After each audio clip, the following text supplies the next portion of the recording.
What's up, guys and girls? It's fight week. It's the first pay-per-view of 2022. It's a heavyweight title fight between two former teammates. Super interesting one coming up. I want to get into that in this video. I also want to touch on quickly Keta versus Giga, which happened over the weekend, and all the things that I liked, enjoyed, and saw, and my thoughts and predictions for UFC 270. So let's jump into it. First up, obviously, the weekend was good to have fights back. Giga versus Keta. If you watch the video I did in the build-up, it was, I'm not going to claim that's exactly how I saw it going, but I thought the big difference for Calvin would have been output, pressure, much like guys have figured out kind of how they deal with Edson Barboza. Well, some guys pressure him, keep him on his back foot, eliminate the kicking game, try and get it to the ground and see what happens from there. Obviously, Calvin got, I don't want to say lucky, but he capitalized on a moment where Giga slipped, initiated the wrestling, got it to the ground. Didn't really heavily get to work, but won him, won the round quite comfortably, and went on to win every round, in my opinion, from there. But super interesting fight. It was a great matchup. Both guys showed a lot of heart, took bits of punishment. I mean, Calvin still took some early body shots and some heavy kicks, and managed to survive and get it done. And just reminding everyone of what sort of cloth he's cut from.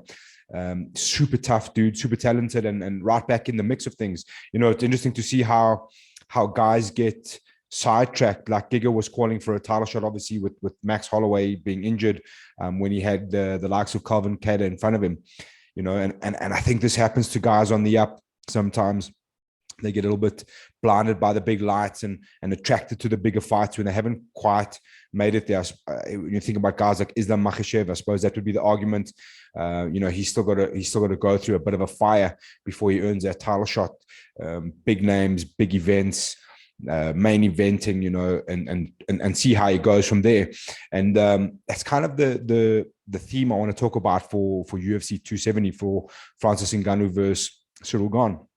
Obviously, we know they were former teammates, and I'm sure we've all seen the videos circulating of the sparring. It goes with those videos, and I think Francis has come out and said it, that the video was manipulated to put Cyril Gane in a better light, should we say? But there will be other videos where maybe Francis had an upper hand, and when he had good days and probably worse days. And those are the things. That's how it goes when it comes to teammates that are now rivals, and I think from Francis' perspective, the rivalry has got a lot to do with Fernando Lopez, his former coach, more than it has to do with Cyril Gane. And I'm going to get into the technical stuff that I think and I feel is going to play a part in this fight. But I think a big theme, obviously, the talk of the week or the past couple of weeks has been Francis and his contract negotiations with the UFC. Talking about that he wants to earn more money. He hasn't really closed a new deal. He's talking about boxing and Tyson Fury and all these kind of things. Here's the thing with this. I'm all for it. We all want to see, especially your heavyweight champ, especially an African heavyweight champ, where he's come from, what he's achieved, and what he's done in such a short space is a really, really great story. And we want to see him flourish, and we want to see him do well. So hopefully he does figure that out, whichever way it is. If it's boxing, if it's a better contract with the UFC. The caveat on all of this is this: you're heading for a title defense against a guy who knows you really well, a very technical guy. And it seems to be a bit of distraction. Like I said earlier, obviously money is a big distraction when it's in the fight game, but a lot of the talk has been aimed towards where is Francis going to go, what's going to do, what he's going to do. And I get a little bit nervous where I kind of hear him talking about after the Cyril Gane fight, like it's a done deal. And obviously as a champion, you have that confidence that you're going to get it done. But, those are the things that make me nervous. I'm hoping he's not distracted by all of this, answering these questions about money and contract negotiations and boxing and all these kind of things. Just a little bit distracted for me, which makes me a little bit nervous in terms of Francis Ngannou. That being said, I mean, those are the things you've got to carry as a world champion and the proclaimed baddest man on the planet. That's kind of just what comes with the gig, I guess. But technically, it's a super interesting matchup. It's one of these where you've got two guys that know each other really, really well. A lot of sparring together. That being said, they've been apart for a little bit of time. We've seen Francis evolve. We saw him evolve against Stipe, stuff a takedown, turn to the back, even try and get his own takedown off the cage, get a bit of ground and pound going. So we've definitely seen improvements. We've seen him mature. He's been more patient. He's trying to pick his shots a little bit better. I mean, the Francis Ngannou that fought Jairzinho Rozenstruik versus the Francis Ngannou that fought Stipe for a second time were two very different people. Cyril, we've seen improve as well, but it's been more based on getting better at what he does. And what he does is amazing. You know, he moves around like a middleweight, if you like, in there, light on his toes, in and out. We've seen him pull off leg locks. He's pulled off submissions. He stopped Derek Lewis. He's absolute tactician. And it's going to be interesting to see how those go on. The main focus for me there would be Francis. Obviously, we know what he wants to do. He wants to knock you out. We know what Cyril wants to do. He's going to, in my mind, look to drag that out into the third and fourth late rounds and try and see if he can get Francis tired, make him miss, make him tired, put him on his back foot, or like make him chase. Just try and fatigue him as much as he can. I think that would be the plan for Cyril Gane. Maybe even look for a takedown here and there. Just try and really keep Francis guessing, and most of all make him tired. I think that would be his plan. But for 25 minutes, you've got to escape that one Hail Mary punch, and that's how it is with Francis. You make one mistake. Look at Stipe, came in sloppy with his hands down a little bit, ate a left hook, and that was it. Alistair Overeem is a great example. You just can't make a mistake when you're dealing with power like Francis Ngannou, and that's what makes it interesting. Cyril not only win, but survive 25 minutes of avoiding that big shot. And there's some interesting numbers as always, which I'm going to take you through, the things that I found to be pretty interesting, and the differences between the two, and where those two will make a difference. One of the big things I wanted to talk about is time spent in the octagon, and this is a massive point, and I think this is super interesting. Francis, obviously to his own detriment, having that knockout power, has really not spent too much time in the octagon, whereas Cyril's kind of had long periods. So that makes it super intriguing. And from that standpoint, you have to kind of, you always, in my mind, I always want to lean towards a guy that's had a lot of time in the cage. I just feel like they're a little bit better equipped. They're more in tune with fight week and all the details that you have to deal with, the nerves, big stages, and that kind of stuff. So it's going to be super interesting. And let's just take a look at those times that I'm talking about. So we're going to start with Francis Ngannou. And take a look at his stats that I've pulled out. Okay, so as you can see here, 12 KOs, still carrying 100% finish rate, which is super impressive this far into his career in the UFC. Strikes landed per minute, 2.54, which is, I think, pretty stock standard for someone like Francis. He's going to try to look to land that big shot. Not massive output, worrying, like trying to keep cardio in the tank for the later rounds. So nothing too worrisome there. 41% striking accuracy, which is a little bit low. He has been a little bit wild, especially in his younger fights. I suppose that's where the accuracy would come from. 6th performance of the night, and he's on a 7-fight win streak. Sorry, I think that 7 fights is actually a 5-fight win streak, to be honest. Might be a bit of a mistake there. And this is the big one here, the average fight length. So Francis's average fight length, 5 minutes, 38 seconds. And in the last 2 years, he has spent a total of 6 minutes and 12 seconds in the octagon. So this is the caveat when it comes to that knockout power and getting reps and times into the octagon, especially when you're going to deal with a guy like Cyril Gane, who's become quite adept to it, who's spent way more time, which is an interesting point for me. I just think there's a massive difference between the two. I don't want to say experience, but I'm saying more recent time in the octagon, if you like. I think that does play a part, not ring rust and those kind of things. With that being said, I think on the other side of that, Cyril Gane hasn't really had the big fight, and this will be his first test. Big title fight, big name, big puncher, sold out arena, big lights. I mean, he has had main events, but now he's got to deal with the extra sort of pressure with dealing with Francis Ngannou on the biggest stage possible.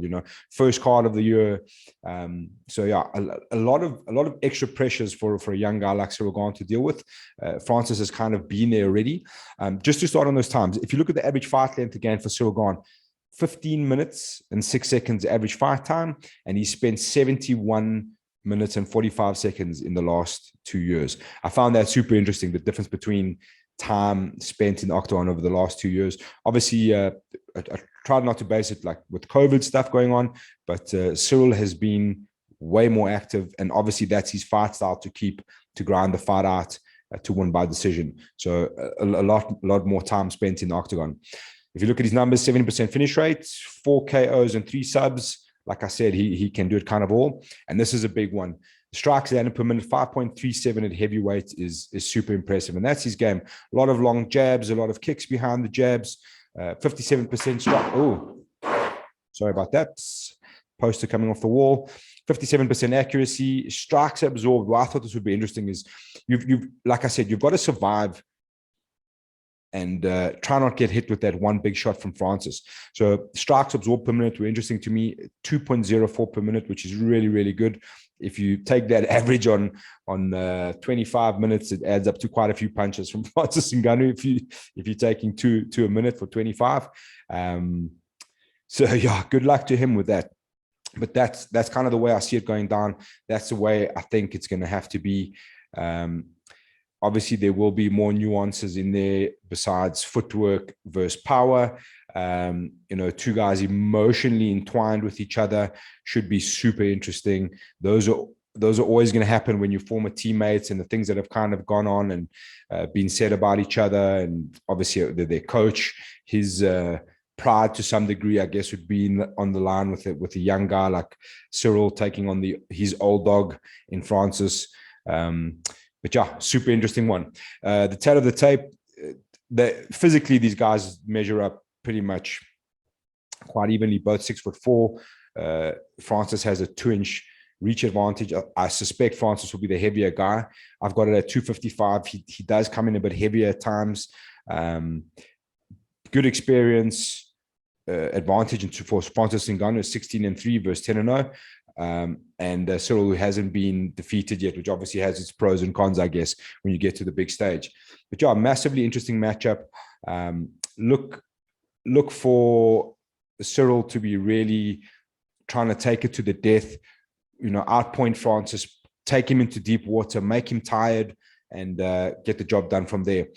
When it comes to predictions, I'm going to give all my predictions at the end of this video. I just want to touch on the rematch that is Brandon Moreno versus Figuereto, which is also, again, a super, super interesting matchup. Obviously, again, two guys that know each other very well for different reasons. This will be the third time they're fighting. Obviously, Brandon Moreno won the title from Davison after a majority draw in the first one. Super well matched, super evenly matched, and a super interesting fight. I think in the tail of the tape is up there, but it's not like we know the story already. What's intriguing to me is how these guys go about their business. I would suspect that this fight will go the distance.